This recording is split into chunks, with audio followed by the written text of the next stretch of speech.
And then we'll begin. Hello, everyone. Once again, thank you for joining us this evening. Ooh, just trying to move some things around. My name is Eva Reyes, and I'm the Director of Parent and Family Relations. It is a pleasure to have all of you here this evening. Sorry, just letting some more people in. Um, for those of you who have been joining us throughout this whole series, I'm so glad that you keep coming back. It's great. It shows that you just want to learn everything, and I'm so happy because you are really soaking in every little bit of information that you can get in order to best support your student. Um, and for those of you that are joining us for the first time this evening, welcome. This is your space.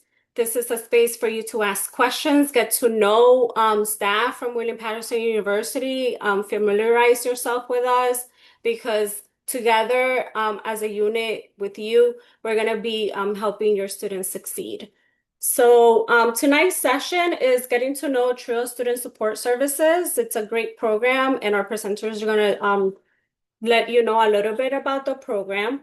So before we start, I just want to go over some ground rules. Everyone is on mute. That way we could get through the presentation as quickly as possible so that towards the end we're able to answer your questions. The recording is in progress just in case you want to go back and revisit any of the material, or if anyone just that didn't join us this evening is able to watch. Closed captioning is available for anyone that may need it. All you need to do is turn it on the Zoom taskbar. Questions, you can put them in the chat. That way we could keep track of them and then answer them either towards the end, or if any other presenters want to answer them on the chat, that's fine, but then we'll recap towards the end. And then provide us your feedback. There's going to be a QR code at the end of the slides. If you could just let me know how the session went, what other sessions you would like to see in the future, what maybe was missing. I thrive and this program thrives on feedback. So I greatly would appreciate if you just let me know what you thought. So a little bit about tonight. You're going to meet the team of TRiO. They're going to go over their mission statement, why students should join TRiO. And they're also going to go over their 1 week on campus summer bridge program. So without further ado, we're going to start off with Director Hicks. So, good evening, everyone. My name is Raisha Hicks. I'm the director for TRiO Student Support Services. So, I oversee both of our programs, our general majors, as well as our STEM majors. Good afternoon, everyone. My name is Mr. Lawrence. I am the Assistant Director for TRiO Student Support Services, specifically for the STEM program. Hello, everyone. My name is Ms. Matheson. I have the pleasure of serving as the Assistant Director for the TRiO General Program. And we also have two program coordinators, one that is assigned to STEM, Ms. Jennings, and the other program coordinator, Ms. Geese, who's assigned to TRiO SSS General, who's not on this call today. You can slide to the next slide. All right, so our TRiO mission. So TRiO Student Support Services is a free, federally funded program that supports first generation, low income, and/or students with disabilities. We offer personalized guidance, resources, and connections to help you stay on track and graduate.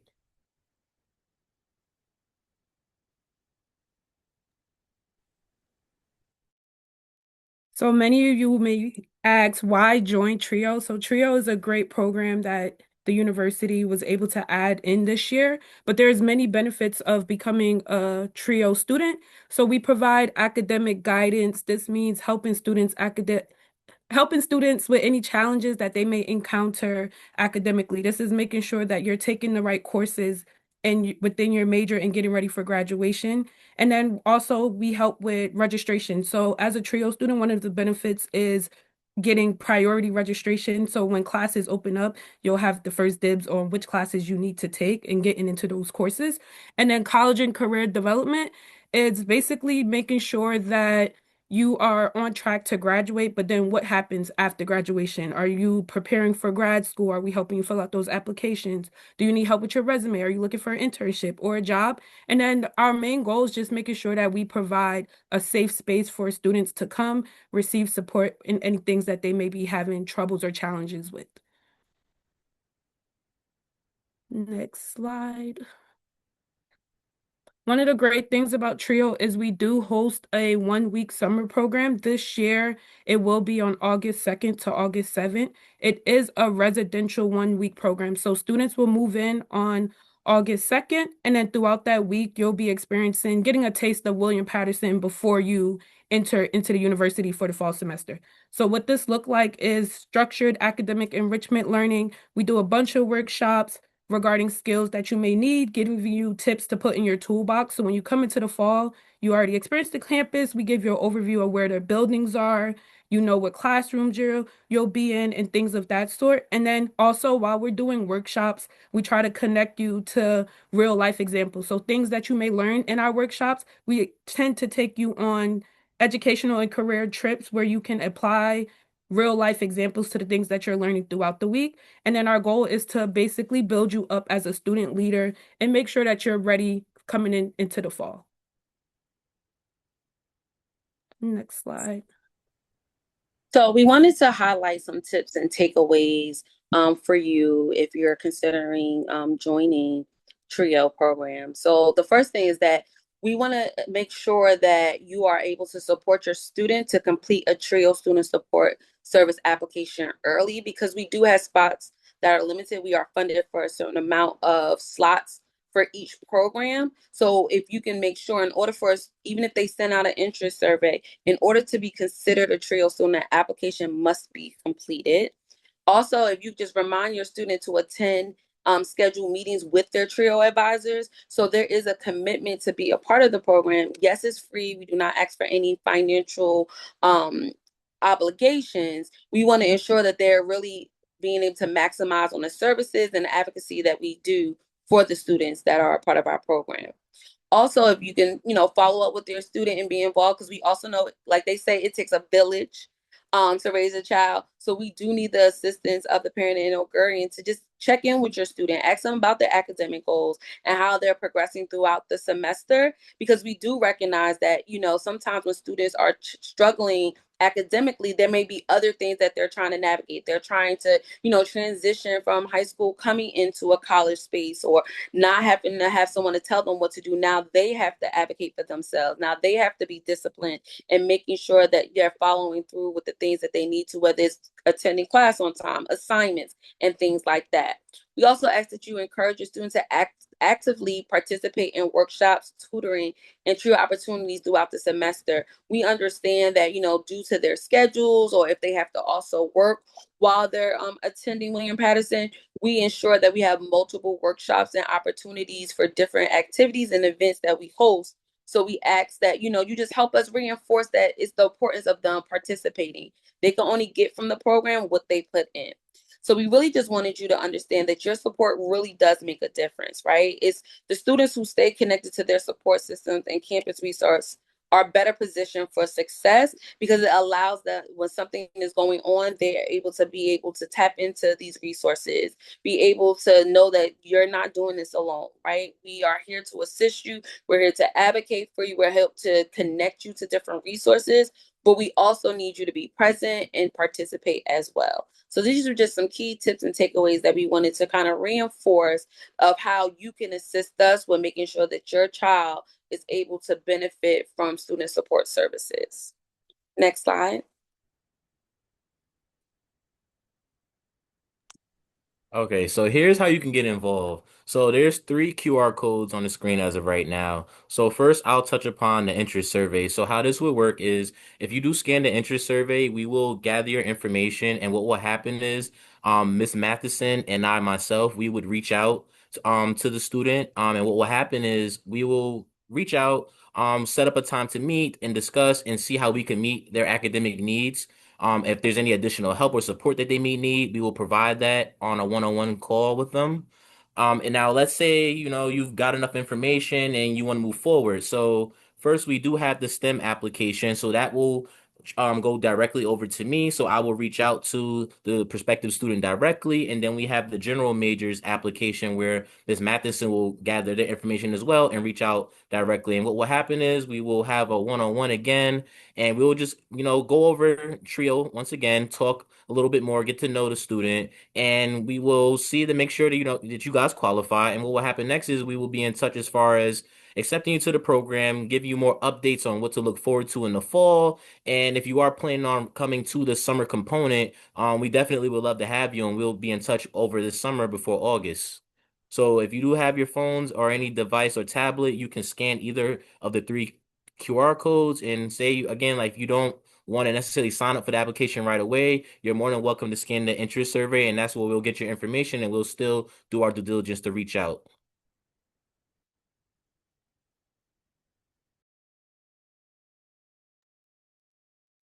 Now, if you have any questions or need any assistance, if the call ended and you're like, oh my God, I forgot to ask this question, feel free to email us. So if you are a STEM major, you'll be emailing our program coordinators, Ms. Jennings. And then if you're a general major, you'll be emailing Ms. Geese. We are located in University Commons, also known as the Student Center, on the 3rd floor in Suite 301.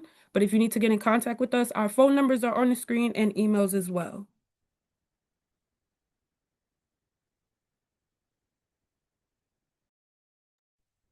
Sorry, I was letting someone in. So it was a quick session, but this is mainly a space for you guys to ask questions about the program.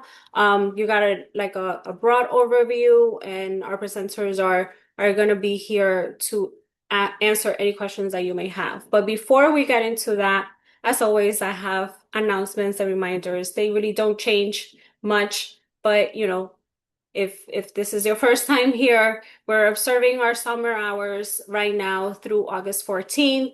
The university is open Monday through Thursday, 8 a.m. to 5:15, and we're closed on Fridays. This week and the week of July, the week ending in July 3rd is an exception because of the holidays. So this week we are observing regular hours. So 8:30 to 4:30 and close that Friday. I'm still taking in applications for or interest forms for the Pioneer Family Corner. I want to showcase all of you or as many as you as possible so that our William Patterson community gets to know our newer Pioneer families. So if you could please submit your interest survey, that would be great. And we only have one pre-orientation session left, which is tomorrow. And then you have a little break until we start our actual in-person orientation sessions starting July 16th. So tomorrow's session is College Costs Explain Budgeting, Billing, and Beyond. So basically it's a continuation of yesterday's session about financial aid. So if you joined us during the session yesterday, we went over a lot of things that we probably weren't aware of, and how that correlates to be able to fund our students' education. But what happens if financial aid is not enough? So our presenters tomorrow are going to go over additional payment options and how you're able to meet that difference, and also other things that you should be taking into consideration as you continue to budget throughout your students' college education. And the sign up is on the portal, but I will send a reminder tomorrow morning to everyone to make sure that that you guys are registering. But if I know that there are graduations happening this week, so if you cannot attend tomorrow's session, that is fine. Still register for the session. That way you're able to get the recording. And the orientation dates are on the screen. So the first one is July 16th. Then we have another one, July 28th and July 30th. These first three sessions are for first year students. So all of you are welcome to attend with your student. We have two tracks, one for students, one for family members. It's a fun day. wear comfortable shoes because you're gonna be walking a lot. If for some reason it rains, an umbrella, because we do have to move from like building to building. But orientation is a great day for you to get to meet the rest of the William-Paterson community, ask questions, really feel assured about the things that you're doing and how your student is being supported. I suggest to bring a notepad and pen just so that you could jot down certain things or even like write down questions to make sure that you're asking them.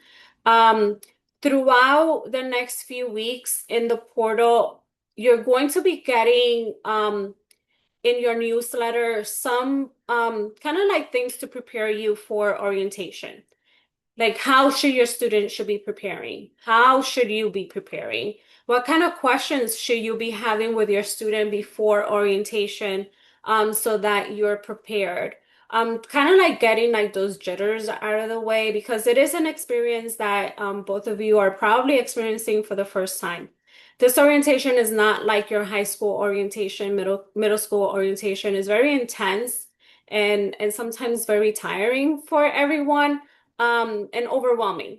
So we just want to make sure that getting you prepared to be able to kind of like anticipate the things that you're going to be experiencing during that day are going to help kind of like diminish those nerves as we get to those orientation dates that your student chooses. So the RSVP is already open. You should have received a mailer at home. Your student should have received an email. You should have received an email as well. The student has to log in to their portal in order to be able to register for orientation. They just pick the date. If for some reason your student registers for a date and then a vacation comes up or something comes up and you can't go to that date, you could just go back in and choose another day and it will amend that first RSVP form. So I encourage you to attend as soon as you can.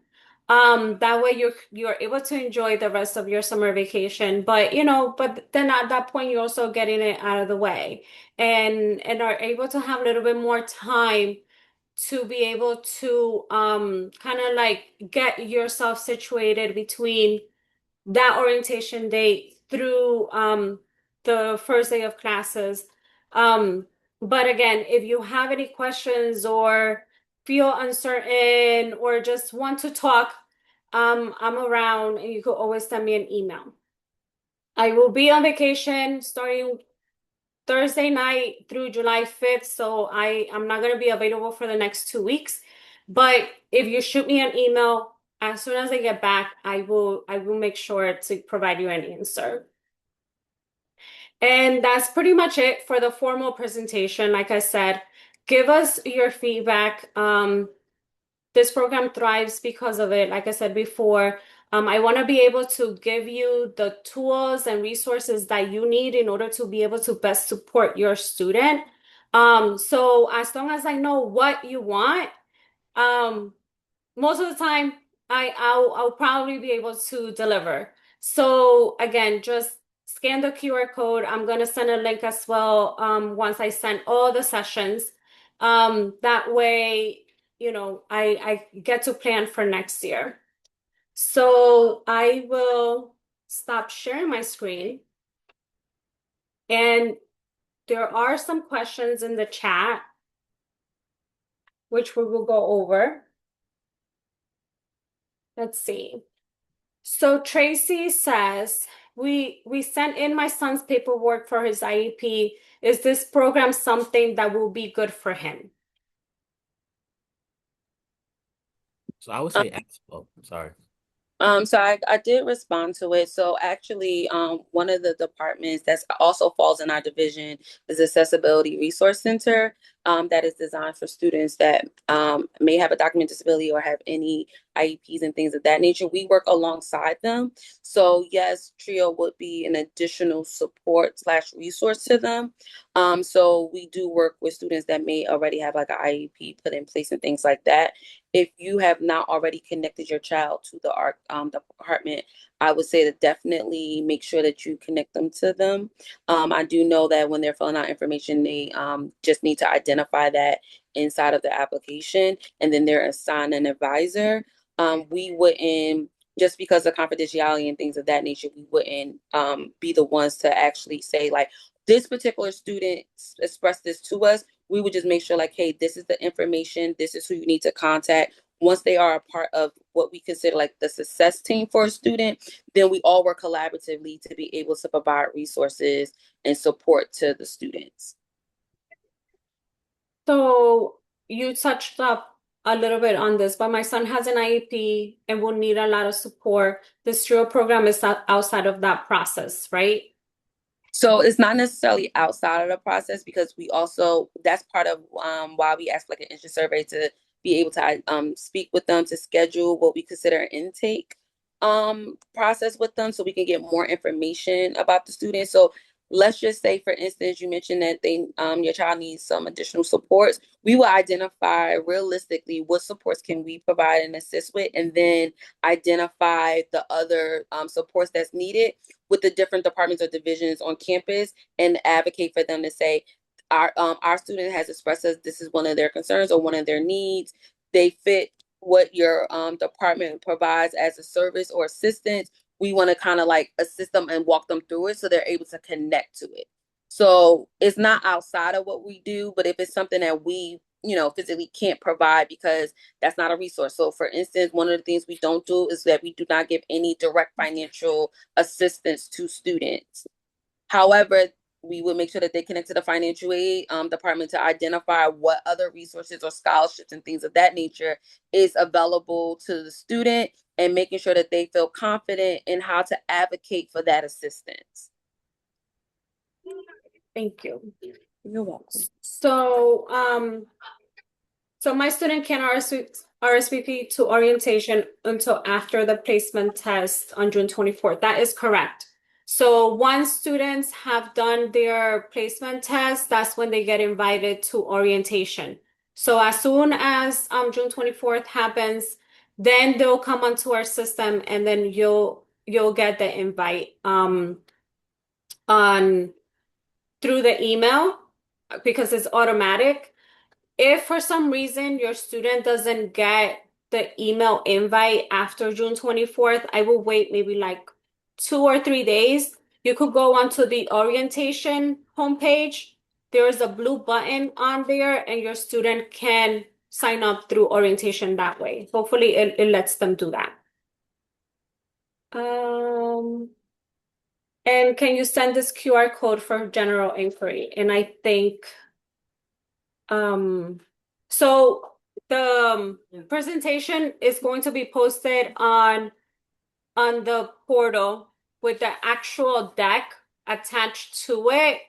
But if you email me, Tracy, or any of the coordinators, we'll be able to get that to you.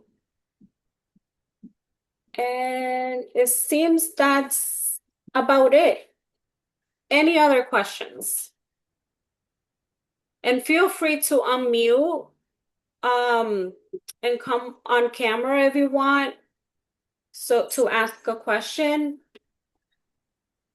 Hi, I have a question. My name is Barbara, and my daughter took the placement test, and she has to do the classes for English and math. And those classes are the entire month of July, 4 hours a day. So that conflicts with the orientation. So how can she attend the orientation if the classes she has to take is at the same time? So they know that orientations fall within class time. So as long as she lets them know that she's attending orientation, she'll be excused. Okay. All right. Thank you. You're welcome. Any other questions? Okay, so it doesn't seem as that there are any other questions. I will stop the recording. But before I do, thank you so much for joining us. We will hang around for a little bit just in case you do have any questions.